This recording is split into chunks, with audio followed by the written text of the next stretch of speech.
$55 versus $159. $100 more expensive. Is it worth spending the extra money for the nicer unit? These portable head units are referred to as non-intrusive head units. I could go on and on about these head units and tell you all these different things, but let's just get straight to the video and start comparing them against each other. Let's first do a comprehensive review of the cheapest head unit, then do the more expensive head unit, and I'll have my final thoughts at the end of the video. Let's get to it. And we have the perfect test subject, a 2007 Wrangler, because it has a standard, very simple radio. So this is a perfect use case scenario. So for $44, you can get a 7-inch touchscreen Apple CarPlay head unit. It comes with a plug with a USB at the end of it, so it's not taking up a whole entire plug, an aux cord, and a suction cup mount. It does have the availability to plug in a rear view camera, which you can put in the back of the car, but it just did not come with that camera. The suction cup mount can extend, undo this. So it's very adjustable. Put it right on the dash, just like so. To connect the mount to the unit, this will slide into this groove.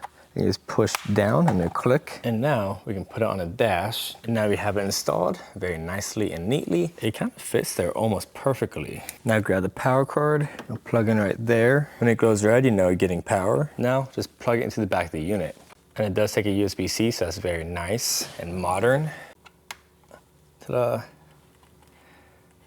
And it turned right on. Let's quickly go over the main display. So we have volume up, down, mute, unmute, brightness, goes all the way black, then you click again, turns back to the brightest one. We got settings, Apple CarPlay, Android Auto, phone call, card player. So if you have an SD card you want to put in there, you can play it from there. Camera, which we don't have, but you can plug it in, like I mentioned before. We can change the audio output from aux to FM, and we can conform if we wanted to. Go to Bluetooth, we can connect this to the head unit via Bluetooth. We can switch to local speaker, or we could do auxiliary. So within settings, we can do basic backup, factory reset, equalizer, which is really cool for this type of unit, especially at this price point. Language, time settings, and version. Switch to Bluetooth. Now let's go to Apple CarPlay, and we can either iPhone screen mirror or Apple CarPlay. But let's do CarPlay first, and then we will do screen mirroring in a second. So grab your phone, you want to connect to CarKit, press pair, allow, we are connecting. I'm very impressed so far with the screen quality. It is responsive. You can press this button to go back home, but let's go back to Apple CarPlay. Let's first test the local speaker. Let's play some non-copyright music. This is the highest the volume can go. Mute, unmute. And obviously, this isn't gonna sound the best. So let's pause that. Let's connect the auxiliary cord. Plug it in the back. Then I plug the other end into the head unit, right where it says auxiliary. And it automatically changes over. Now let's play that same song. Let's go back home. Swap to aux, confirm. Turn this up.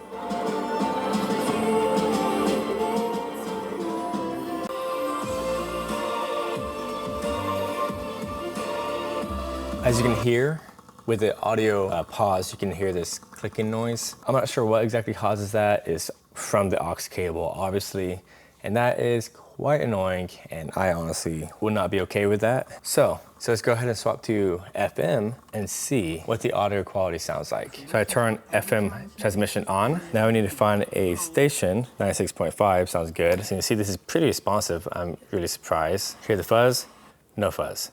Hear the fuzz, no fuzz. Okay, we can go home and go to Apple CarPlay and play.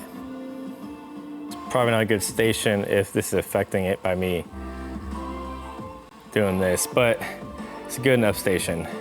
Yeah, but it sounds pretty decent. Not as good as the aux, but the aux was creating that clicking noise. And this radio does not have Bluetooth radio, so I cannot test the Bluetooth function. So I want to go to screen mirror. In order to go to screen mirroring, I had to forget the CarPlay kit on Bluetooth. So let's go ahead and connect to screen mirroring. And then you need to connect to the Wi-Fi of the CarPlay, which will now pop up. And it, of course, will have its password on the screen, so put in that password.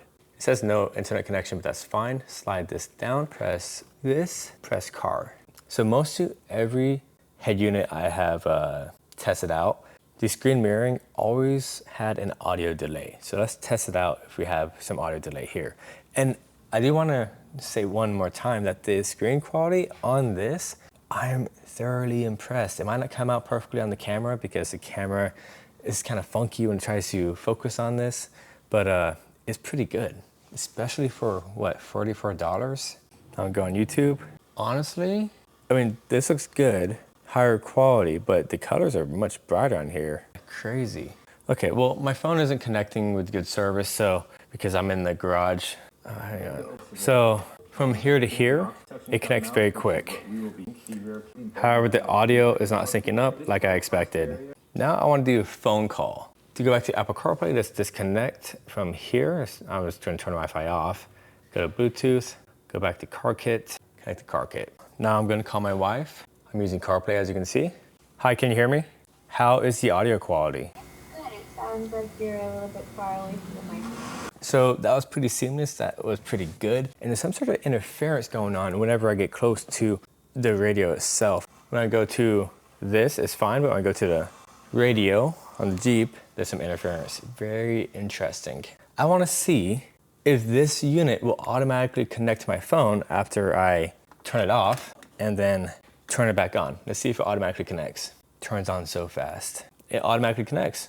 That's pretty sweet. So I purchased 10 of these head units, all the way from $44 to, this is the most expensive one, $159. And this one being the most expensive, I can kind of see the difference already. So the unit itself is actually seemingly pretty high quality. An adjustable camera, comes with an aux. Another mount, have an adjustable suction cup mount, which is what we'll be using today. A rear view camera, and finally the plug with a USB on the back of it so it doesn't take up a whole plug. Pretty easy, you just put it in these grooves back here, slide up, it'll do that clicking noise. It's extendable and telescoping. Let's grab the power and power it up. This plugs in right down here to a cigarette lighter. It'll light up green whenever it is getting power. You plug the USB-C back here. See how fast it boots up? Okay, English. That's nice, has different languages you can pick from. Please confirm that the phone is connected to the car's Bluetooth. In this case, I don't have onboard Bluetooth on in the car. I'll be using a Bluetooth here, but we'll do that in a minute. So I'm just gonna put no onboard Bluetooth. Let's see what that says. Sure, let's connect the aux since it's telling us to do that. Aux is the top one. This screen actually looks pretty nifty, looks nice. So we have the power button here to turn it off, click it on, turn it back on. Aux, Bluetooth, use aux in, loudspeaker, which will come out of the unit itself. And finally we have the FM transmitter. So let's keep it loudspeaker for right now. We have the brightness, you can turn off auto and slide it all the way up. I see that it looks pretty dang bright. Definitely be able to see that in the sunlight. The DVR, which will show the front camera, which as you can see, has a little Who logo right there. And you can raise this up and adjust it any which way you like. That's nice, you have that much adjustability. I will not be hardwiring this into the car, but I will link a video on how to do that process down below. Now plug in the rear camera, and here we are. Sticker quality actually looks pretty good. You can see me looking at you, looking at me. Actually impressed with that quality. Here's the live footage. Put it into the computer, and we can slide, and we can get both recordings on one screen, and then just me, and then both once again. We can turn on and off the mic, lock this footage. The current file is now locked. Unlock it. We can then stop and start the recording. We can go back to previous recordings, normal video right here. We can go through it all. We can go back on the bottom left, go home. We then have Apple CarPlay, Android Auto. We have playback, which just show whatever's playing at the moment. Could be Bluetooth or one of these. Audio channel to change audio sounds, AirPlay, which is the mirroring, Android Cast, which is also mirroring, and we got settings, which also has all kinds of things. It has a G sensor, which most head units don't have. Let's press the G sensor. We put on low, medium, or high. That means if like something happens to the car, it will start recording. Factory reset, power on sound is off automatically, which is what I like a lot because those sounds are annoying. But let's go ahead and connect to Apple CarPlay. I'll go to your phone, go to settings, and let's connect to this Bluetooth right here. Should be on the bottom. T933355C2 should be the same for most of these units. Connect, pair, and allow. There you have it. It's now all connected. And this is kind of cool. On the side, it shows the DVR, which is sweet in my opinion. I'll only do one or the other side. I like that a lot actually. So it's gonna show your navigation, which I'll be blocking out so you don't see it. Looks pretty good. The screen is very high quality, which is what I'd expect, especially at the higher price point. For our first test, we're gonna test the speaker within the unit. So let's play some non-copyright music. You can see I get messages right here. They pop up, a message. Okay, so that's obviously not gonna be good or great. Auxiliary, we're now on aux. I found a pretty common issue with a lot of these units when they use aux is that through the speakers, there is some sort of noise coming from the connection and the auxiliary card itself. even when it's not playing music, beeping or hissing or what have you. So right now, for an example, even on this more expensive head unit,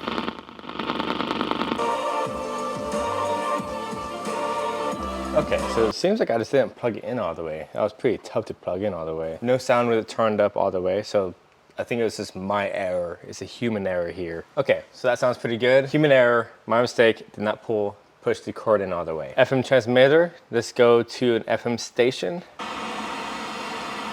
FM transmitter, let's go to 97.1. Okay, we're now 97. Slight fuzzies on very high audio, but it's not bad.